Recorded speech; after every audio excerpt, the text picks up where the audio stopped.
Lahari function హాల్లో CPI 4వ జిల్లా మహాసభ జరిగింది. ఈ మహాసభలకు ముఖ్య అతిథులుగా సిపిఐ రాష్ట్ర కార్యదర్శి కమ్రేడ్ కోనేని సాంబశివరావు గారు, సిపిఐ జాతీయ కార్యవర్గ సభ్యులు కమ్రేడ్ చాడా వెంకటరెడ్డి గారు ఇద్దరు కూడా పాల్గొని ఈ మహాసభ నిర్వహణలో వాళ్ళిద్దరు పాల్పంచుకున్నారు. ముఖ్యంగా ఈ జిల్లాలో 2016 నవంబర్ 1వ తారీఖున ఈ జిల్లా ఏర్పడగా డిసెంబర్ 4వ తారీఖున నేను కొత్త జిల్లా పార్టీ కార్యదర్శిగా దాదాపు 10 సంవత్సరాల కాలం పనిచేశాను. ఈ సందర్భంలో జిల్లాలో నుండి పత్రికా మిత్రులు అట్లాగే అన్ని రంగాలకు సంబంధించిన అన్ని వర్గాలకు సంబంధించిన ప్రజలు కూడా నాకు సహాయ సహకారాలు అందించారు. మీ అందరి సహకారంతో 10 సంవత్సరాల కాలం పాటు ఈ జిల్లా పార్టీకి సేవలు అందించారు. కమ్యూనిస్టు ప్రణాళికబద్ధంగా, కమ్యూనిస్టు సూత్రబద్ధంగా గ్రామ, మండల, జిల్లా మహాసభలు జరుపుకొని రాష్ట్ర మహాసభలు కూడా జరుపుకుంటూ ఉంటుంది. ఇది ప్రతి 3 సంవత్సరాలకు ఒకసారి జరుగుతూ ఉంటుంది. ఇందులో కొత్త నాయకత్వం తీసుకోవడం లేదా నిబద్ధత కలిగి అట్లాగే నిర్మాణపరమైనటువంటి బలోపేతమైనటువంటి నాయకత్వం ఉన్నప్పుడు కంటిన్యూ చేయడంతో పాటు ప్రతి కమ్యూనిస్టు కార్యకర్తకు 3 టర్ములు ఉండే అవకాశం ఉంటుంది, అంతకంటే ఎక్కువ ఉండదు. అనివార్యంగా ఒక కొత్త నాయకత్వం కావాలనేది కమ్యూనిస్ట్ పార్టీ కోరుకుంటుంది. ఆ కొత్త నాయకత్వం ఈ జిల్లా పైన పట్టుగలిగి రాజకీయ, ఆర్థిక, సామాజిక అంశాలపైన ఒక అవగాహన కలిగినటువంటి వాళ్ళనే జిల్లా పార్టీ కార్యదర్శిగా ఎన్నుకున్నటువంటి సందర్భం ఏర్పడుతుంది. మా యొక్క సభ్యత్వ ప్రాతిపదికమైన 1489 సభ్యత్వ ప్రాతిపదిక పైన కమ్యూనిస్టు పరిభాషలో దీన్ని కౌన్సిల్ అంటారు. 21 మంది కౌన్సిల్ అయితే 2 క్యాండిడేట్ సభ్యులు, 2 ఆహ్వానితులు, మొత్తం 25 మంది. ఈ 25 మందిలో 9 మంది కార్యవర్గ సభ్యులుగాను 25 మందితోటి జిల్లా పరిపూర్ణమైన కమిటీ నిన్న ఎన్నుకోవడం జరిగింది. ఈ పరిపూర్ణమైన 25 మంది కమిటీ సభ్యులు ఉన్నటువంటి వాళ్ళు రేపు భవిష్యత్తు 3 సంవత్సరాల కోసం 3 సంవత్సరాల్లో కమ్యూనిస్టు పార్టీ చేయాల్సిన కర్తవ్యాలను అమలుపరచడానికి పటిష్టమైన, నిర్మాణపరమైన, రాజకీయపరమైనటువంటి ఒక నిబద్ధత కలిగిన కమ్యూనిస్టు పార్టీ కార్యదర్శిగా ఎన్నుకోవడం జరిగింది. అందులో మంద సుదర్శన్ గత 3 దశాబ్దాల పైగా కొంతకాలం నక్సలైట్ పార్టీలోను, కొంతకాలం సిపిఐఎంఎల్ రాఘవులు పార్టీలోను, ఒక దశలో ఉమ్మడి సిపిఐఎంఎల్ పార్టీకి రాష్ట్ర నాయకులుగా పనిచేసినటువంటి కమ్రేడ్ సుదర్శన్ ఇల్లతకుంట మండలం వెంకట్రావుపల్లికి సంబంధించినటువంటి వ్యక్తి. ఆయననే 25 మంది కమ్యూనిస్టు 25 మంది కౌన్సిల్ సభ్యులు కూడా ఈ యొక్క సమావేశంలో నూతన కొత్త జిల్లా కార్యదర్శిగా కమ్రేడ్ మంద సుదర్శన్ ఎన్నుకోవడం జరిగింది. ఆయన సారథ్యంలో రేపు జరగబోయే కార్యక్రమాల నుంచి కూడా మంద సుదర్శన్ గారి యొక్క నేతృత్వంలో, మంద సుదర్శన్ గారి యొక్క సారథ్యంలోనే రేపటి నుంచి కమ్యూనిస్ట్ పార్టీ కార్యకర్తలందరూ ఆయనకు అనుకూలంగా అన్ని వర్గాలు, అన్ని రంగాలకు సంబంధించినటువంటి వాళ్ళందరూ కూడా ఆయన ఆధ్వర్యంలో పనిచేసి రేపు భవిష్యత్తు 3 సంవత్సరాలకు సంబంధించినటువంటి కార్యక్రమాల్లో కూడా ఆయన పాత్ర ఉంటుందని ఈ సందర్భంగా కొత్తగా ఎన్నుకోబడినటువంటి కమ్రేడ్ మంద సుదర్శన్ మాట్లాడాల్సిందిగా కోరుతా ఉన్నాను. వేనన్న చెప్పినట్టు మాది రాజన్న సిరిసిల్ల జిల్లా ఇల్లంతకుంట మండలం వెంకట్రావుపల్లి. నేను గత 35 సంవత్సరాలుగా గతంలో విప్లవ పార్టీలోను, ఆ తర్వాత ఇప్పుడు కమ్యూనిస్టు పార్టీలోను సుదీర్ఘంగా విరామం లేకుండా పనిచేస్తున్నటువంటి వాడిని. నాకు ఈ జిల్లాలో ఉన్న సమస్యల మీద సంపూర్ణమైనటువంటి అవగాహన ఉంది. వాటి మీద పోరాటాలు చేసినటువంటి చరిత్ర ఉంది. చేస్తూనే ఈరోజు సిపిఐ పార్టీ జిల్లా కార్యదర్శిగా నిన్నటి రోజున ఎన్నుకున్నారు ఈ కమ్యూనిస్టు పార్టీలో. ప్రధానంగా ఇవల్ల రాష్ట్ర ప్రభుత్వం ఎన్నికల ముందు ఇచ్చినటువంటి వాగ్దానాలు ఏవైతే ఉన్నాయో, మేము ఒకవైపు పొత్తు ధర్మాన్ని పాటిస్తూనే మరొక వైపు సమస్యల మీద రాజీ లేని పోరాటం చేస్తామని చెప్పి మేము ఈ సందర్భంగా తెలియజేస్తున్నాం. అంతేకాకుండా రాజన్న సిరిసిల్ల జిల్లా అంటే బద్దం ఎల్లారెడ్డి గారు పుట్టినటువంటి జిల్లా. బద్దం ఎల్లారెడ్డి గారు తెలంగాణ రైతాంగ సాయుధ పోరాటానికి పిలుపునిచ్చినటువంటి దానిలో ఒకరు. ఆయన ఆశయాలను, ఆయన ఆదర్శాలను మేము కొనిపుచ్చుకొని బద్దం ఎల్లారెడ్డి గారు, తాడూరు భూపతి రెడ్డి గారి స్ఫూర్తిని ఆదర్శంగా తీసుకొని మొత్తం ఈ జిల్లాలో మళ్ళీ పూర్వ వైభవాన్ని తీసుకురావడానికి మేము శాయశక్తిలా పనిచేస్తాం. కమిట్మెంట్తోని అన్ని రకాలుగా కూడాను మేము జిల్లా వ్యాప్తంగా 13 మండలాలలో మా జిల్లా కమిటీ నిర్మాణాలు ఉన్నాయి.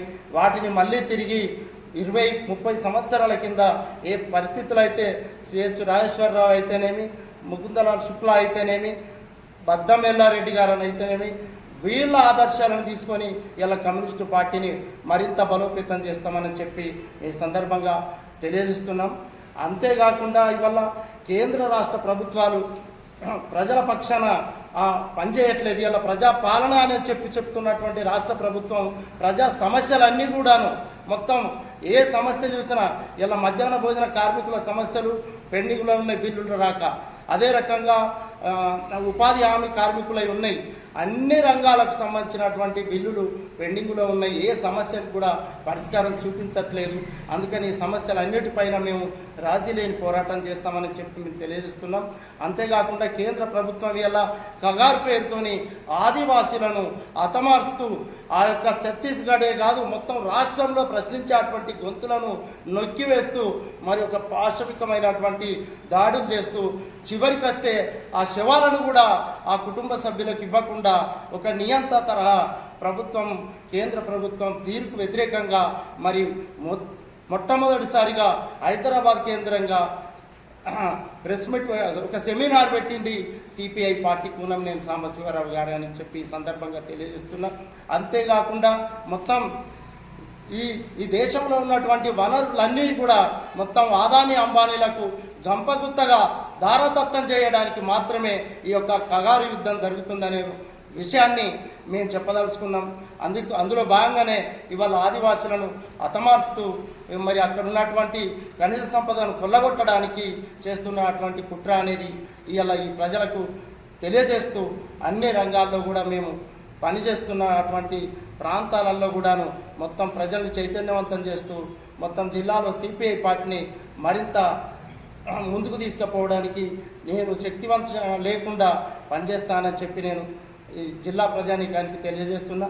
అందులో భాగంగానే వచ్చే నెల 9న ఇవాళ మొత్తం 44 కోట్లను 44 కార్మిక చట్టాలను 4 కోట్లుగా విభజించి మొత్తం కార్మిక హక్కులని కాలరాస్తున్నటువంటి కేంద్ర ప్రభుత్వాన్ని తీర్పు వ్యతిరేకంగా, అదే రకంగా 8 గంటలు ఉండాల్సినటువంటి పని గంటల్ని 12 గంటలకు పనిభారాన్ని పెంచినటువంటి తీర్పు వ్యతిరేకంగా వచ్చే నెల 9 తారీఖున దేశవ్యాప్తంగా జరుగుతున్నటువంటి సార్వత్రిక సమ్మెకు కమ్యూనిస్టు పార్టీ సంపూర్ణ మద్దతు ఇస్తుంది. ఆ సమ్మెను విజయవంతం చేయాలని చెప్పి కూడా జిల్లా ప్రజానీకాన్ని కోరుతున్నాం. టీఆర్ఎస్ గత ప్రభుత్వం హయాంలో వేలాది ఎకరాల భూములు ఆక్రమణకు గురైనాయి. ఆ భూముల్ని తిరిగి పోరాటాల ద్వారా ప్రజలకు పంచేటువంటి కార్యక్రమాన్ని కమ్యూనిస్టు పార్టీ పెట్టుకున్నది. అంతేకాకుండా జిల్లాలో లక్షలాది ఎకరాల మిగులు భూములు ఉన్నాయి. ఆ మిగులు భూముల్ని కూడా భూమి లేని నిరుపేదలకు పంచేటువంటి కార్యక్రమాన్ని మరి కమ్యూనిస్ట్ పార్టీ ముందు పెట్టుకున్నది. ఆ దిశగా మేము మొత్తం ఇవాళ కొత్తగూడెం ఎమ్మెల్యే కూనంనేని సాంబశివరావు గారి నాయకత్వాన, అదే రకంగా జాతీయ కార్యవర్గ సభ్యులు చాడా వెంకటరెడ్డి గారి సూచనల మేరకి ఈ జిల్లాలో ఈ పార్టీని మరింత బలోపేతం చేయడం కోసం మేము కృషి చేస్తామని చెప్పి పత్రికాముఖంగా నేను జిల్లా ప్రజలకు తెలియజేస్తున్నాను. కమ్యూనిస్ట్ పార్టీ రాజన్న సిరిసిల్ల జిల్లా నూతన కార్యదర్శిగా ఎన్నికైన కామ్రేడ్ సోదరుడు మంద సుదర్శన్ గారికి అభినందనలు, ఎక్సల్యూట్ తెలియజేస్తూ నిన్నటి రోజున భవిష్యత్ కర్తవ్యాల్లో భాగంగా 9 కర్తవ్యాలను ఎంచుకోవడం జరిగింది. వాటి అమలు కొరకు ఈ జిల్లా కమిటీ అంతా కూడా కృషి చేయాలని విజ్ఞప్తి చేస్తూ ఉన్నాం. మొదటిగా మన రాజన్న సిరిసిల్ల జిల్లాలో స్థలం లేక, నివేశ స్థలాలు లేక సుమారు 25,000 మంది ఉన్నారు. వారందరికీ కూడా రాష్ట్ర ప్రభుత్వం నివేశ స్థలాలు ఇచ్చి వారికి 5 లక్షల రూపాయలు కాకుండా 8 లక్షల రూపాయలు ఇచ్చి ఇండ్లు నిర్మించి ఇవ్వాలని నిన్నటి కర్తవ్యాల్లో మాట్లాడుకోవడం జరిగింది. అదే క్రమంలో మన నర్మాల నుండి మానేర్ డ్యామ్ వరకు కూడా గత ప్రభుత్వ హయాంలో 9 చెక్ డ్యామ్లు నిర్మించడం జరిగింది. 100 కోట్లకు పైగా ధనాన్ని వెచ్చించి చెక్ డ్యామ్లు నిర్మించుకోవడం జరిగింది. మరి ఆ 9 చెక్ డ్యామ్లలో 7 చెక్ డ్యామ్లు ఇప్పటికే పూర్తిగా కొట్టుకుపోయి ఉన్నాయి కనుక వాటిని వెంటనే పునర్నిర్మించాలి. అదే క్రమంలో ఆ డ్యాములు ఎవరైతే నిర్మించారో ఆ కాంట్రాక్టర్లపై చట్టపరమైన చర్యలు తీసుకోవాలని నిన్నటి తీర్మానాలు పెట్టుకోవడం జరిగింది. అట్లాగే మన సిరిసిల్లాలోనే బద్దం ఎల్లారెడ్డి నగర్కు సంబంధించి సుమారు 2,000 మందికి గత 40 సంవత్సరాల క్రితం భారత కమ్యూనిస్టు పార్టీ ఆధ్వర్యంలో అనేక పోరాటాలు చేస్తే నివేశ స్థలాలు ఇవ్వడం జరిగింది. వాటికి ఇప్పటి వరకు కూడా ఏ ఒక్కరు కూడా రిజిస్ట్రేషన్ హక్కులు కల్పించకపోవడం ఫలంగా అక్కడి కార్మిక కుటుంబాలు నానా ఇబ్బందులు పడుతున్నారు కనుక వాటికి వెంటనే రిజిస్ట్రేషన్ హక్కులు కల్పించాలని కూడా నిన్నటి తీర్మానంలో ప్రవేశపెట్టుకోవడం జరిగింది కనుక ఈ తీర్మానాలపై ఈ సమస్యలపై భారత కమ్యూనిస్టు పార్టీ రాజన్న సిరిసిల్ల జిల్లా కార్యదర్శి ఆధ్వర్యంలో భవిష్యత్ పోరాటాలు చేస్తామని సందర్భంగా తెలియజేస్తా ఉన్నాం.